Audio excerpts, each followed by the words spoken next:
Hello students, welcome back. So अभी हम लोग डिस्कस कर रहे थे थोड़ी देर पहले about theory of lenses and now we will be taking few questions based on whatever we have discuss so far. Okay, these are simple questions yet really important for understanding or making your concepts little more clearer.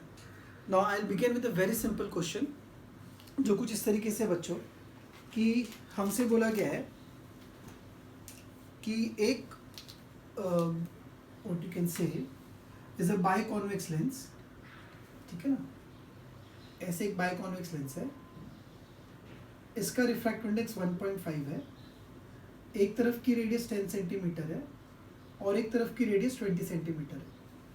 आपसे बोला गया कि इसकी focal length आप calculate करके बताइए. अब बच्चों, हाँ, इतने इजी क्वेश्चन एग्जाम में ऑफकोर्स नहीं आने वाले. आप इसको सोचोगे कैसे? अगर आप ध्यान दो, दोनों तरफ की रेडियस सेम या अलग अलग है? अलग अलग है. तो ये इक्वी कॉन्वेक्स हुआ या बाय कॉन्वेक्स हुआ?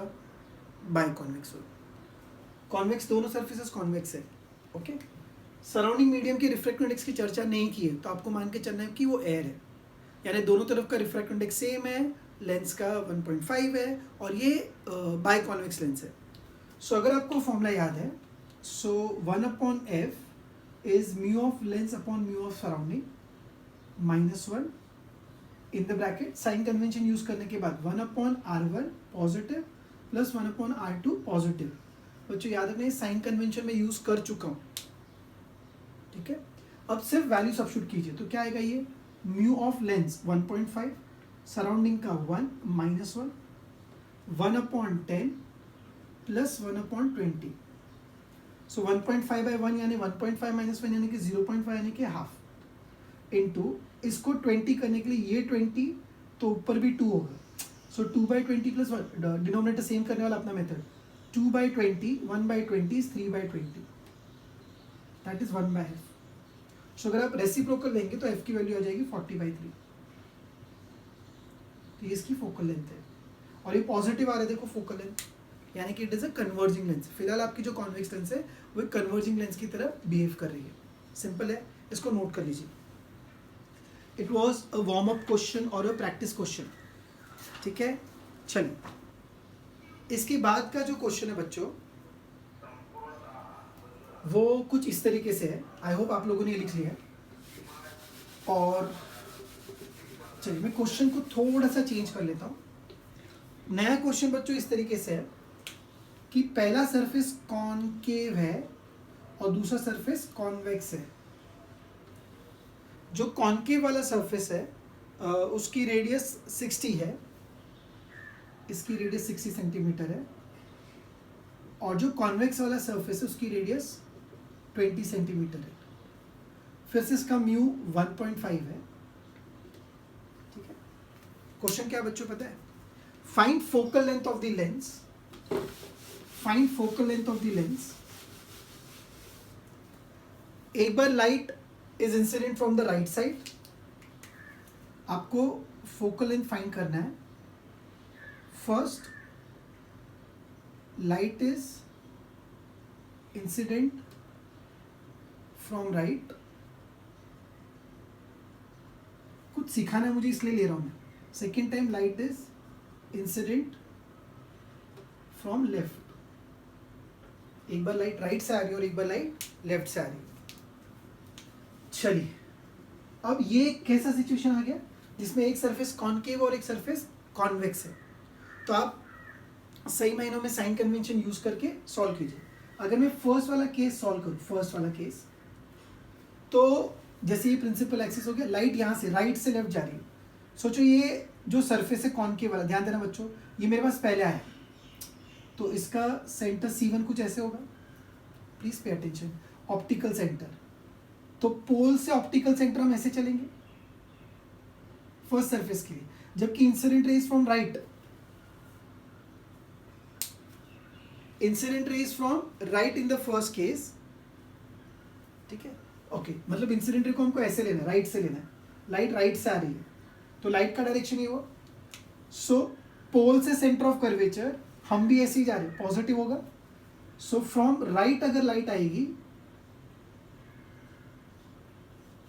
अच्छा कोई टेंशन नहीं हो, आप टेंशन मत लो, बस सिर्फ साथ में हो। तो इंसिडेंट रे का डायरेक्शन ऐसा है, ए वाले केस में this is how your incident ray is. अब बता, पोल से सेंटर आप भी ऐसे ही जा रहे हो, तो R1 पॉजिटिव होगा। अच्छा, अब जब लाइट इंसिडेंट रे राइट से आ रही है तो ये फर्स्ट सरफेस हो गया जो भी है, तो इसका स्फीयर भी इस तरफ ही बनने वाला है और सेकेंड सरफेस का भी स्फीयर इस तरफ ही बनने वाला है, यानी दोनों ही सरफेसेस के सेंटर इस तरफ ही आने वाले। ज्यादा हो रहा है, इजी है बाबा। ये वाला सरफेस का स्फीयर ऐसा बनेगा और इसका भी स्फीयर, दोनों सेंटर इस तरफ ही होंगे, यानी दोनों की रेडियस पॉजिटिव आएगी। सो मैं लिखूंगा from right side if the light is incident then R1 will be plus 20 and R2 will be plus 60। ठीक है, चलो अब अगर मैं ये सब्स्टिट्यूट करता हूं फॉर्मूले में, सो 1 upon focal length is mu of lens 1.5 mu of surrounding 1 minus 1 in the bracket 1 upon R1 minus 1 upon R2। Sir अभी तो आपने थोड़ी देर पहले डायरेक्ट फॉर्मूला यूज किया था, क्योंकि मुझे दो नेचर पता था लेंस का, बाय कॉन्वेक्स थी वो। ठीक है, सो अब मैं लिखूंगा यहाँ पर 1 upon R1 that is 1 upon plus 20 minus 1 upon R2 that is plus 60। So मुझे क्या मिला बताओ, 1 upon F will be equal to 1.5 minus 1 0.5 यानी कि half in the bracket 1/20 minus 1/60। Denominator same करने के लिए 3/60, so 3/60 minus 1/60 is 2/60, 2 gets cancelled, so 1 upon F यानी फोकल लेंथ प्लस 60 आ रही है। सब साथ में फ्रॉम राइट साइड अगर आई तो। अब प्लीज आप मेरे लिए सोचो, अगर लेफ्ट से लाइट आती तो लेफ्ट से आती तो लेफ्ट से आती तो क्या होता, लेफ्ट से आती तो बी वाला केस, बी वाले केस में इंसिडेंट रे लेफ्ट से आ रही है, तो अब R1 ये वाला हो जाएगा 60 और R2 ये होगा। अच्छा, दोनों के सेंटर अभी भी इस तरफ है, तो आप इस बार रेडियस दोनों नेगेटिव आएगी। क्यों सर? देख, जब लाइट लेफ्ट से राइट जा रही है ऐसे और आप डिस्टेंसेस ऐसे ले रहे हो तो अगेंस्ट ले रहे हो, सो क्या लिखेंगे 1 अपॉन, पक्का समझा, आपका R1 और R2 दोनों नेगेटिव होगा इस बार। सो R1 ये पहला सरफेस बन गया, कितना आएगा -60 और R2 हो जाएगा प्लस -20। ऑलराइट, चलो सब्स्टिट्यूट करो, 1 upon F will be 1.5/1 minus 1 in the bracket 1 upon R1 यानी 1 upon -60 minus 1 upon R2 -20, so 1 upon F will be equal to 1.5/1, 1.5 minus 1 that is 0.5 यानी कि half in the bracket minus minus plus 1/20 minus 1/60। क्या ये और ये same आ गया, यानी कि फोकल लेंथ अभी भी प्लस 60 आ रही है। क्या समझा बच्चों? Focal length of a lens does not depend upon direction of the incident ray, अगर उसके दोनों तरफ के मीडियम का रिफ्रैक्टिव इंडेक्स सेम है तो। ठीक है, इज दैट क्लियर? इसलिए क्वेश्चन करा था, फोकल लेंथ मीडियम के रिफ्रैक्टिव इंडेक्स पे डिपेंड करता है, बट राइट से आओ लेफ्ट से आओ, दोनों ही केसेस में सेम आंसर आने वाला है। ठीक है, जल्दी से नोट करो, नेक्स्ट क्वेश्चन देखते हैं, जल्दी से नोट कीजिए।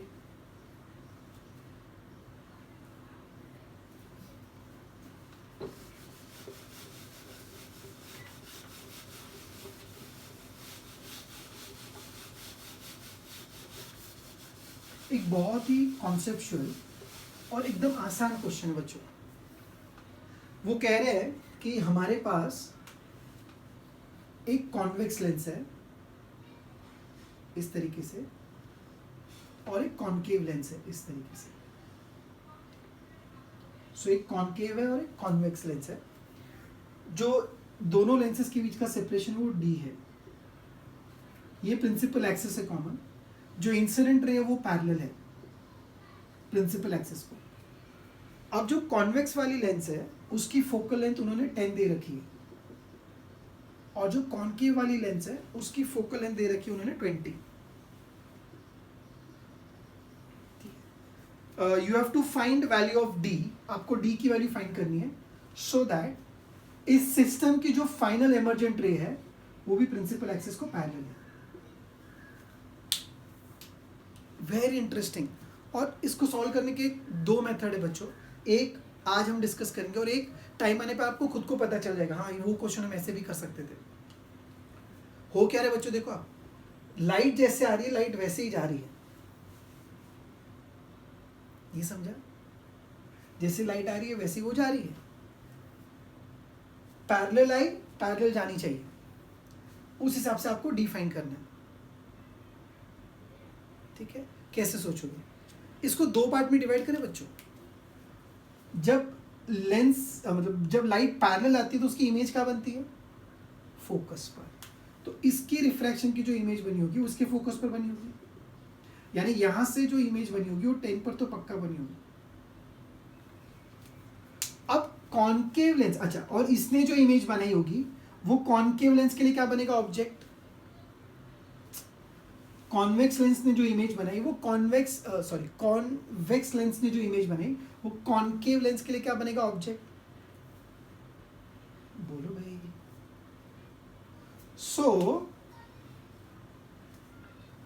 क्या अब मुझे बताओ, कॉनकेव लेंस से अगर आपको रेस पैरेलल भेजनी है तो ऑब्जेक्ट का होना चाहिए? इसके पहले वाले लेक्चर का पहला ही पॉइंट था, पैरेलल आने वाली रेस फोकस पर मिलती है। ऑब्जेक्ट अगर फोकस पर बैठा है तो रे पैरेलल जाती है। फर्स्ट फोकस सेकंड फोकस जब मैंने एक्सप्लेन किया था, हाँ ना, अभी याद है। पैरेलल आने वाली रेस फोकस पर मिलती है, फोकस पे अगर ऑब्जेक्ट होगा तो रेस पैरेलल जाती है। यानी कि बच्चों ये ऐसा होने के लिए ये जो डिस्टेंस है वो उसके फोकल लेंथ के बराबर यानी 20 सेंटीमीटर होना चाहिए, तब ये रेस ऐसे जाएंगी। क्या जो मैं बोल रहा हूँ समझ में आ रहा है आपको? यानी कि दोनों ही लेंसेज के बीच का डिस्टेंस कितना होना चाहिए? 30 centimetre. So what should be the separation between the two lenses? 30 centimeter. But this is not the only possible solution for this question. ये सिर्फ एक ही पॉसिबल सोल्यूशन नहीं है। इसको सॉल्व करने का एक और तरीका होगा जो मैंने आपको बताया कि थोड़ी और इस चैप्टर में हम आगे जाएंगे तो आप खुद से सॉल्व कर पाओगे। एक बार फिर से सुन लो, रेस पैरेलल आई है तो लेंस इमेज कहाँ बनाएगी? फोकस पर। फोकल लेंथ 10 तो 10 पर। अब अगर ये रेज ऐसी जानी चाहिए तो इसके फोकस से मतलब कॉन्केव लेंस के फोकस पर अगर ये होगा तो पैरेलल जाने वाली है, तो ये डिस्टेंस 20 होना चाहिए। तो 10 + 20 will give you what? 30 centimetre. Is that clear? इसमें अगर आपको एक कॉन्सेप्चुअल बात चाहिए बच्चों, तो एक्चुअली जब ये रेज यहां से जाएंगी तो ये डाइवर्जिंग लेंस है, तो ये क्या करेगी पता है? जो इंसिडेंट रे का विड्थ होगा, विड्थ, इसका जो विड्थ है और इसका जो विड्थ होगा वो इंक्रीज करके जाएगा क्योंकि ये डाइवर्ज करके भेजने वाला है। अगर सिचुएशन ऐसी है तो नहीं समझा? एक और क्वेश्चन लेके मैं आपको समझाऊंगा। पहले सच बता, ये समझा 30 कैसे आया? विड्थ का टेंशन मत लो, 30 वाला पार्ट समझ में आया? श्योर? ओके। सेम क्वेश्चन ऐसा है बच्चों, एक कॉन्वेक्स लेंस है जिसकी फोकल लेंथ 10 सेंटीमीटर है और एक कॉन्केव लेंस है उसकी फोकल लेंथ 6 सेंटीमीटर है। रेज ऐसे पैरेलल आई और रेज ऐसी पैरेलल ही जानी चाहिए। सेम क्वेश्चन, सिर्फ सर ने क्या किया? डेटा चेंज किया और देख कॉन्सेप्ट कैसे बदलता है, तब आपको रिलेट कर पाओगे। इसमें क्या था? Focal length of lens, focal length of diverging lens is greater than focal length of converging lens, तो विड्थ इंक्रीज होके जा रही थी। अब focal length of diverging lens is less than focal length of converging lens, होगा क्या? Please सोचो बच्चों। इसका फोकल लेंथ 10 है, यानी ये इमेज कहां बनेगा? इसका जो रिफ्रैक्टेड इमेज होगा वो यहां से 10 सेंटीमीटर पर बनेगा, 10 सेंटीमीटर पर। सोचो बाबा, इसका फोकल लेंथ 10 है तो यहां से कहां बनेगा? 10 सेंटीमीटर पर बनेगा। सो अगर वो 10 सेंटीमीटर पर बनने वाला है तो कैसे होगा? सो यहां से 10 सेंटीमीटर वो यहां भी आ सकता है,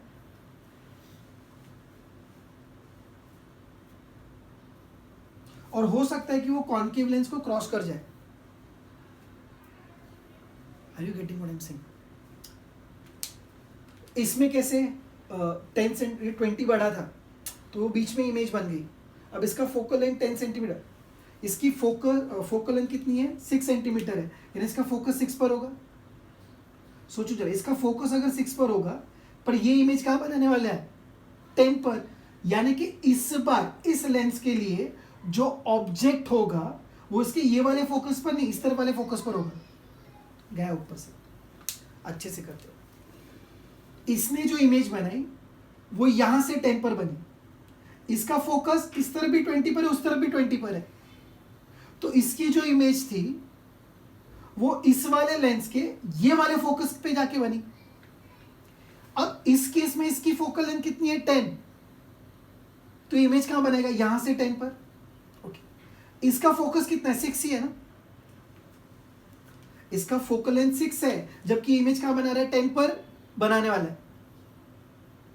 तो डेफिनेटली इस बार इसकी जो इमेज बनेगी वो इसके सेकंड फोकस पर बनेगी, ये वाले फोकस पर बनेगी। क्या जो मैं कह रहा हूं आपको समझ में आ रहा है?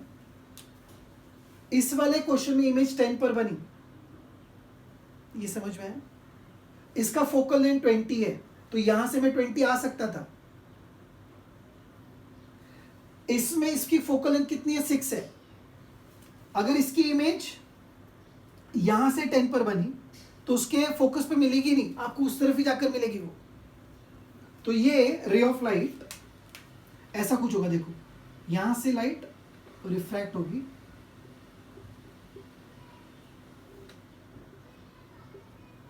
ये आई डैश बनेगा, और ये जो आई डैश है वो इसके लिए क्या बनेगा वर्चुअल ऑब्जेक्ट। अब इसकी फोकल लेंथ कितनी है 6 है,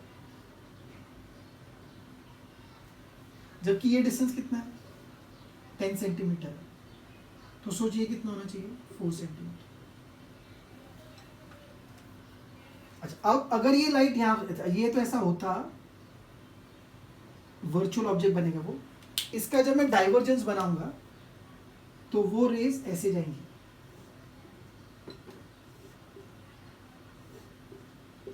सो इस केस में width will decrease. Follow different, जब इसकी फोकल लेंथ इससे ज्यादा होगी तो ये इमेज इस तरफ ही जाने वाली है, वो आप समझ लेना बस। तो विड्थ इंक्रीज भी हो सकती है, विड्थ डिक्रीज भी हो सकती है, वो डिपेंड करता है उनका फोकल लेंथ के ऊपर। अभी क्लियर? स्क्रीन को पॉज करके इसको नोट कर लीजिए आप।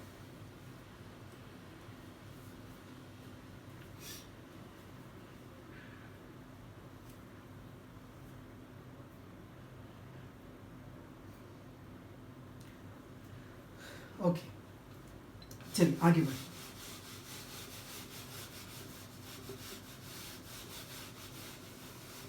ये सेम क्वेश्चंस को सॉल्व करने का एक और तरीका होगा बच्चों, जब हम कॉम्बिनेशन ऑफ लेंसेज पढ़ेंगे तो उस वक्त शायद आपको और आसानी से और इजीली समझ में आए।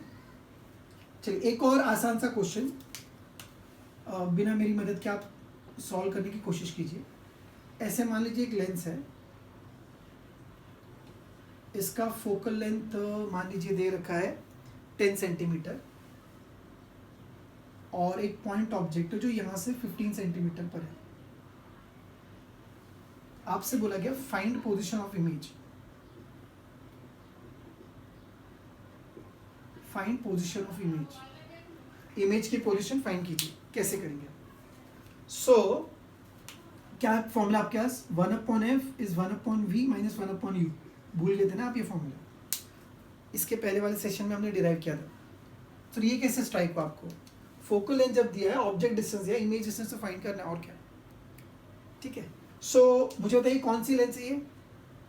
कॉन्वेक्स लेंस है, उसकी फोकल लेंथ नहीं मेंशन किया है, रिफ्रैक्टिव इंडेक्स दोनों तरफ का, तो पॉजिटिव हो गया। सो 1/f को मैं 1/10 ले लूंगा, 1/v मुझे पता नहीं, minus 1/u will be taken as -15। So minus minus क्या होगा plus, so 1/10 will be equal to 1/v plus 1/15। So आपको क्या मिलेगा? 1/v will be equal to 1/10 minus 1/15। So v की वैल्यू क्या हो जाएगी? आपका इस तरीका क्या है, 1.5 से मल्टीप्लाई डिवाइड कर लो 15, तो 1.5 माइनस 1 0.5/15 यानी 30 आएगा। आप स्पीड बढ़ा देना कैलकुलेशन की। सो v का वैल्यू 30 आए, यानी कि अगर मुझे फोकल लेंथ और ऑब्जेक्ट डिस्टेंस पता है तो मैं इमेज डिस्टेंस निकाल सकता हूँ। v का वैल्यू +30 आया। कर लेंगे आप, नोट कर लीजिए इसको।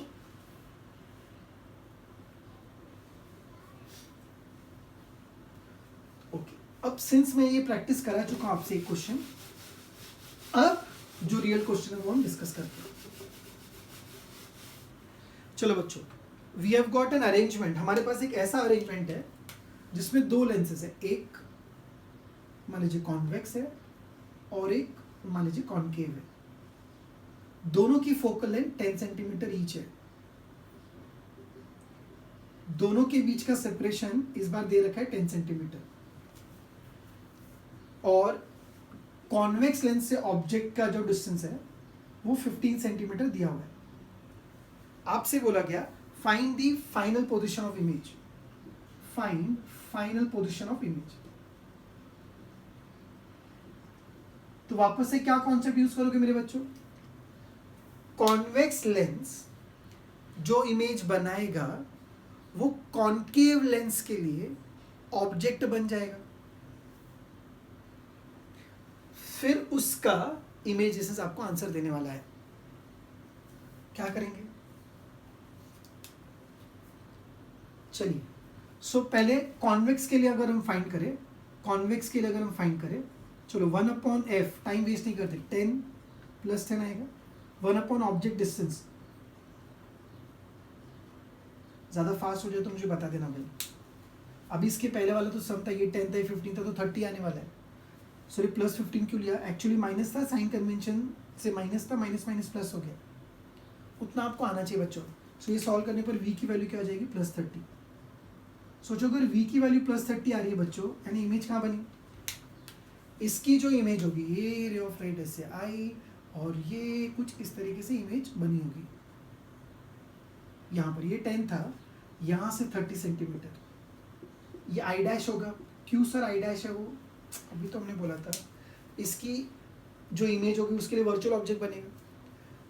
समझ में? अब मुझे बताओ क्या बताएं सर, ये डिस्टेंस 30 सेंटीमीटर है, लेंस से 30 है, ये डिस्टेंस 10 है, यानी ये डिस्टेंस कितना? देख, यहाँ से यहाँ तक का डिस्टेंस 10 बता रहे वो, यहाँ से पूरा डिस्टेंस 30 बता रहे वो। तो क्या मैं बोल सकता हूँ ये जो डिस्टेंस है वो 20 सेंटीमीटर है। ओ बच्चों, तो ये जो आई डैश है वो कॉन्केव लेंस के लिए वर्चुअल ऑब्जेक्ट बना। सो अब कॉन्केव लेंस के लिए मुझे बताना पड़ेगा, कॉन्केव लेंस के लिए क्या करेंगे बताइए? 1/f is 1/v - 1/u formula. Concave में फोकल लेंथ नेगेटिव लेते हैं तो -10 आएगा, अनलेस इट इज स्पेसिफाइड। मैं वापस कह रहा हूँ, मैं कॉन्वेक्स की फोकल लेंथ पॉजिटिव लेता हूँ, कॉन्केव की मैं नेगेटिव लेता हूँ, अंडर द अजम्पशन कि μl is greater than μs। जब तक वो क्वेश्चन में वैसी कंडीशन नहीं आएगी तब तक बचपन की बातें सही है। सो -1/10, 1/v मुझे पता नहीं, मुझे ढूंढना है, -1/u, प्लीज मुझे ये बताओ कितना नहीं है।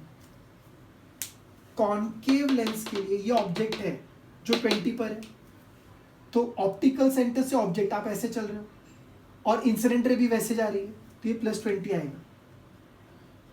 अब क्या मिला आपको? देयरफॉर इसको भी यहाँ भेजेंगे तो ये प्लस और माइनस, माइनस माइनस यहाँ पर आकर प्लस होगा।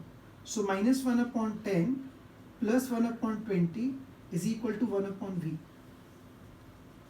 ठीक है बच्चों, अब दोनों की डिनोमिनेटर सेम करने के लिए 2/20, 1/20, सो -1/20 will be the answer. So v will be -1/20, I am sorry, v will be -20, -20 यानी इंसिडेंट रे के अगेंस्ट इस तरफ इमेज बनी। Are we clear? तो दिस इज हाउ अगर दो लेंसेज का कॉम्बिनेशन है तो आप क्वेश्चन सॉल्व कर सकते हो। Has everyone followed it? आया समझ में? स्क्रीन को पॉज करके आप इसको नोट कर लीजिए।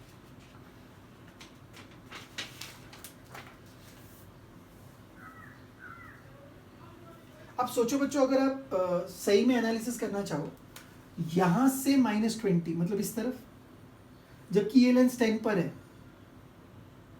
तो -20 मतलब देख यहां से ये 25, टोटल 10 मतलब 10 + 15 25 हुआ, यहां से 20 मतलब इमेज यहां कहीं तो बनेगी फाइनली। क्या है ना मस्त ऊपर से इस ऑब्जेक्ट की इसने जो इमेज बनाई वो इस लेंस के लिए ऑब्जेक्ट बना, और इसका इसने जो इमेज बना वो इधर बन रहा है, मतलब फाइनल इमेज यहाँ कहीं तो बन रही है। सो ऑब्जेक्ट और इमेज एक ही तरफ आ गई तो वर्चुअल इमेज बन जाएगी। सोचो ना भाई, -20 है, ये डिस्टेंस 10 है, -20 मतलब इधर से यहाँ से -20 यहाँ कहीं तो आएगा, इसको क्रॉस नहीं करेगा, क्यों? ये 25 है बाबा, 20 तो यहाँ पे कहीं तो आएगा ना। सोच सकते हो आप। ऐसा पूछा तो what is the position of final image from the convex lens, तो यहाँ से 20 इस तरफ, सो इस तरफ क्यों ले रहे हो? अरे माइनस है इसलिए इस तरफ लेंगे। -20 इधर, ये 10 है, तो यहाँ से कितना 10 होगा, यानी इससे कितना बना होगा 10 टूवर्ड्स अ कॉन्केव लेंस या टूवर्ड्स अ ऑब्जेक्ट। तो व्हाट इज अ एक्चुअल, अगर देख यही सब पूछेंगे वो, final image is formed at -20 centimetre from the concave lens और it is formed at 10 centimetre from the convex lens towards the side of the object and not towards the side of the concave lens. Final image की बात हो रही। चलिए बच्चों, एक और question हम लेते हैं बिफोर वी प्रोसीड फर्दर। आपको नोट्स में भी ऐसे ही क्वेश्चंस मिलेंगे बच्चों। Now I am going to combine lens with mirror. Okay, so मान लीजिए हमारे पास ऐसे एक कॉन्वेक्स लेंस है, यही मैं last lecture, I am sorry, refraction जब हम डिस्कस कर रहे थे सिंगल सरफेस का, तो एक लेंस है और एक कॉन्वेक्स मिरर है। जो लेंस है उसकी फोकल लेंथ 10 सेंटीमीटर है और ऑब्जेक्ट का डिस्टेंस 15 है। मैं बार बार यही ले रहा हूं ताकि इसका जो इमेज होगा वो 30 पर बने, आपको याद हो जाए। अब तक 3 बार कर चुके, 10 और 15 के लिए इसकी इमेज 30 पर बनती है। आपसे क्वेश्चन बोला गया है ये d का वैल्यू फाइंड करो, find value of d for which the image is formed at the object itself. इसका फोकल लेंथ 10 सेंटीमीटर दिया है। Question is find d such that final image is formed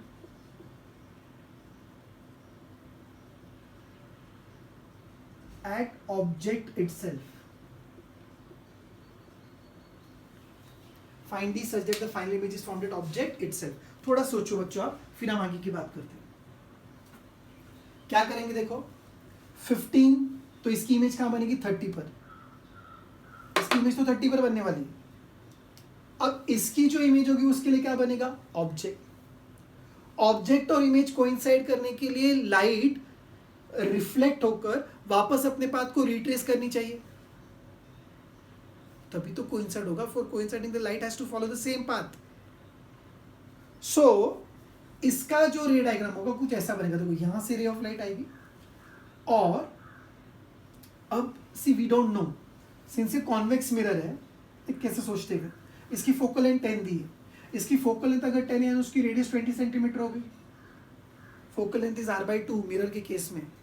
डर गए, एक लेंस है एक मिरर है, मिरर की फोकल लेंथ 10 है तो मिरर का focal length is r/2, focal length 10 है तो रेडियस 20 है, इसकी रेडियस 20 है।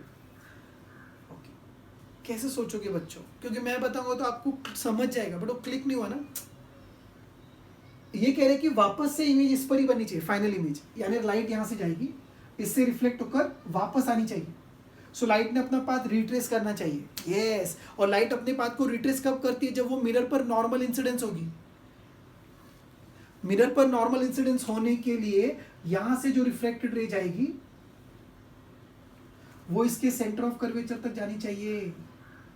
याद कर, स्फेरिकल मिरर में नॉर्मल यानी कि रेडियस के अलोंग वाला लाइन, सेंटर ऑफ कर्वेचर वाला लाइन, यानी इसके द्वारा, मतलब कॉन्वेक्स लेंस जो इस ऑब्जेक्ट की इमेज बनाएगा I', वो कॉन्वेक्स मिरर के सेंटर पर बननी चाहिए ताकि ये नॉर्मल इंसिडेंस हो। और अगर ये नॉर्मल इंसिडेंस होगा तो लाइट अपने पाथ को रिट्रेस करेगी, बराबर। अब नॉर्मल इंसिडेंस यानी कि इसका जो, अच्छा मुझे ये तो पक्का पता था कि इससे बनने वाली इमेज 30 सेंटीमीटर पर बनेगी। क्यों? अरे अभी मैं सॉल्व नहीं करूँ बार बार। एफ का वैल्यू 10, ऑब्जेक्ट डिस्टेंस 15 है तो 1/f is 1/v minus 1/u। उससे भी इससे दो पहले सब में हम कर चुके कि इसकी इमेज 30 पर बनेगी। अच्छा, अब ये डिस्टेंस मुझे दिया गया है 20 सेंटीमीटर। कहाँ से लाया? फोकल लेंथ 10 तो रेडियस कितनी हुई 20, तो ये डिस्टेंस 20 है। अब इसका इमेज इसके सेंटर पर बनना चाहिए, तो ही पाथ को रिट्रेस करेगा, वो नॉर्मल इंसिडेंस होगा। सो यहां से ये डिस्टेंस 30 है, यहां से ये डिस्टेंस 20 है, तो ये डिस्टेंस 10 सेंटीमीटर हुआ ना। मेरा डायग्राम टू द स्केल नहीं है। देख यही फायदा होता है अगर बेसिक बहुत स्ट्रांग है तो, अदरवाइज आप वो सॉल्व करोगे। हाँ, ये 30 सेंटीमीटर के लिए सॉल्व करना पड़ सकता है, फिलहाल मैंने वैल्यू ऐसी ली कि मुझे याद है। बट कॉन्सेप्ट क्या है, लाइट अपने पाथ को रिट्रेस करेगी तो ही ऑब्जेक्ट और इमेज कोइंसाइड होंगे। फॉलो। तो लाइट अपने पाथ को रिट्रेस करने के लिए मिरर पर कैसी गिरनी चाहिए, नॉर्मल, यानी लेंस की जो इमेज है वो मिरर के सेंटर पर बननी चाहिए, स्फेरिकल मिरर है तो, ठीक है। सो अब इसका सेंटर यहां से 20 पर है, यहां से यहां तक का डिस्टेंस 30 है, ये 20, तो रिमेनिंग कितना हो जाएगा 10। इसमें एक और पॉसिबिलिटी होती है बच्चों, सिमेट्री वाली पॉसिबिलिटी। क्या सर, वो क्या होता है, लाइट अगर ऐसे जाती, सोच, इसी में मैं एक्सप्लेन कर रहा हूं बच्चों, but these are two separate diagrams. अगर ये डिस्टेंस ऐसा एडजस्ट हो जाए कि रिफ्रैक्टेड रे इसके पोल पर इंसिडेंट हो, पोल पर, किस पर, पोल पर, तो पोल पर अगर इंसिडेंट हुई मेरे बच्चों, ध्यान देना प्लीज, तो सेंटर से पोल तक क्या ये नॉर्मल बनेगा, पॉइंट ऑफ इंसिडेंस को सेंटर से ज्वाइन कर दिया नॉर्मल, तो ये जो भी एंगल होगा by laws of reflection, reflected ray उतनी एंगल पर रिफ्लेक्ट होगी और सिमेट्री से वापस वो यहां पर आएंगे। तो ऑब्जेक्ट और इमेज कोइंसाइड होने की दो पॉसिबिलिटी है, या तो लेंस के बाद, रिफ्रैक्शन के बाद वाली लाइट मिरर के सेंटर पर जानी चाहिए, या तो मिरर के पोल से टकरा के वापस आनी चाहिए। पहला जो मैंने सॉल्यूशन बताया उसमें हमने ये सोचा कि रिफ्रैक्शन के बाद जो इमेज बनी वो मिरर के सेंटर पर बनी, तो आंसर 10 आया था, समझा। पर अगर रिफ्रैक्शन के बाद वाली इमेज मिरर के पोल पर बन जाए तो भी इमेज और ऑब्जेक्ट कोइंसाइड हो सकते हैं। अब अगर मिरर के पोल पर बनना है तो इससे निकली हुई रे ऑफ लाइट यहां इमेज बनानी चाहिए, यानी डिस्टेंस कितना होगा, जितना इसका इमेज डिस्टेंस होगा वो कितना रहा था 30, यानी डी की दो वैल्यूज पॉसिबल है बच्चों, एक 10 सेंटीमीटर जब इमेज कहां बनेगी, सेंटर ऑफ कर्वेचर पर, और एक कितनी पॉसिबिलिटी है 30 सेंटीमीटर जब इमेज कहां बनेगी, उसके पोल पर। Are we clear? So for object and image to coincide, first possibility, image formed ऐसे कोई सिचुएशन में due to refraction should coincide, image formed due to refraction should be at center of curvature of spherical mirror। तो ये बन जाएगा case of normal incidence, तो light अपने path को रिट्रेस करेगी और ऑब्जेक्ट और इमेज कोइंसाइड कर सकते हैं। तो इस लॉजिक से अगर मैं सॉल्व करूं तो क्वेश्चन पहले इस क्वेश्चन का आंसर आता है 10 सेंटीमीटर। ठीक है, दूसरी पॉसिबिलिटी क्या है, image formed due to refraction should be, excuse me, at pole of spherical mirror।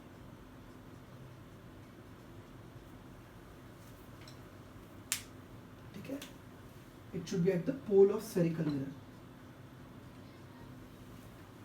So object और इमेज कोइंसाइड होने के लिए रिफ्रैक्शन की वजह से जो इमेज बनी है वो स्फेरिकल मिरर किया तो सेंटर ऑफ कर्वेचर पर बने, ये लॉजिक से सॉल्व करो।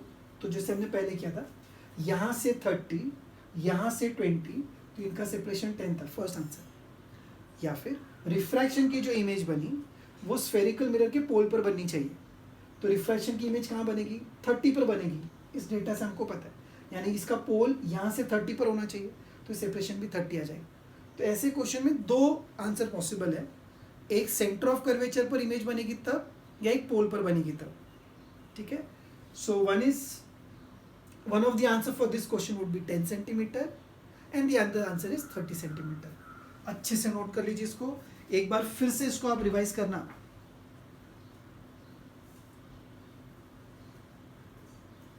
ठीक है. So these were few questions based on simple questions based on lenses. Next session में हम magnification of lens and theory of convex lens and concave lens discuss करेंगे. Thank you.